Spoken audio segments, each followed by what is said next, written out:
അഖില ലോക നേതാക്കളാക്കി വിനയത്തിന്റെ കെട്ടാത്ത വിളക്കുകളാക്കി മാറ്റിയതിന്റെ സുന്ദര സംസ്കാരം അത് ഹബീബുന മുത്തു മുഹമ്മദ് മുസ്തഫ സല്ലല്ലാഹു അലൈഹി വസല്ലം തങ്ങൾക്ക് മാത്രം അർഹതപ്പെട്ടതാണ്. Dr. Barras Marigindai, I like Muhammad's stability. Muhammad was not only perfected but also a scientist and society. ഞാൻ മുഹമ്മദ് നബി സല്ലല്ലാഹു അലൈഹി വസല്ലം തങ്ങളെ ഇഷ്ടപ്പെടുന്നു.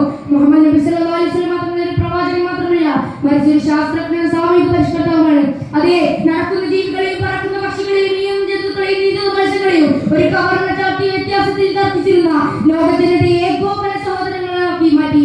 കറുത്തവനേക്കാൾ വെളുത്തവനെന്നോ അനർബികളെക്കാൾ അറബികളെന്നോ സ്ഥാനം കൽപ്പിക്കാതെ ഹൃദയശുദ്ധി കൊണ്ട് പദവി നൽകി ബഹുമാനിച്ച പുസ്തകമായി വിമോചനത്തിന് പാത തെളിച്ചു കൊടുത്ത ഹബീബുന മുത്തു മുഹമ്മദ് മുസ്തഫ സല്ലല്ലാഹു അലൈഹി വസല്ലം.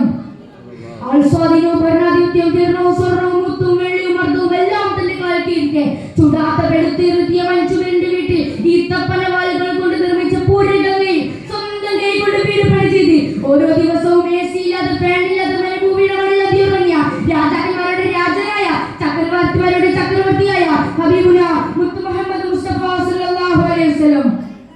പാല് കുടിക്കുകയും ചെയ്യുന്ന ഭരണാധികാരി ഇപ്പോൾ ലോകത്തല്ലേ. എന്നാൽ ആൾക്കാരുടെ സ്വന്തം കൈ കൊണ്ട് പാൽ കറക്കുകയും മങ്ങളിൽ പോയി സാധനങ്ങൾ വാങ്ങി സ്വന്തം കൈ കൊണ്ട് തൂക്കി പിടിച്ച് വീട്ടിലേക്ക് വരികയും അയൽവാസികളെയും വീട്ടുകാരെയും സഹായിച്ച് സ്വന്തം കൈ കൊണ്ട് ചെരുപ്പ് തുന്നുകയും വസ്ത്രം വെച്ച് പിടിക്കുകയും ചെയ്യുന്ന നേതാവ് ലോകത്തുണ്ടെങ്കിൽ അത് ഹബീബുന മുത്തു മുഹമ്മദ് മുസ്തഫ സല്ലല്ലാഹു അലൈഹി വസല്ലം തങ്ങൾ മാത്രമാണ്. നമുക്ക് ഇപ്പോൾ ഈ സൂചത്തിൽ മനസ്സിലാക്കാം. ലോകത്തിന്റെ തൊഴിലില്ലാതെ സ്നേഹിക്കപ്പെടുകയും അതിനേക്കാൾ തൊഴിലില്ലാതെ സ്നേഹം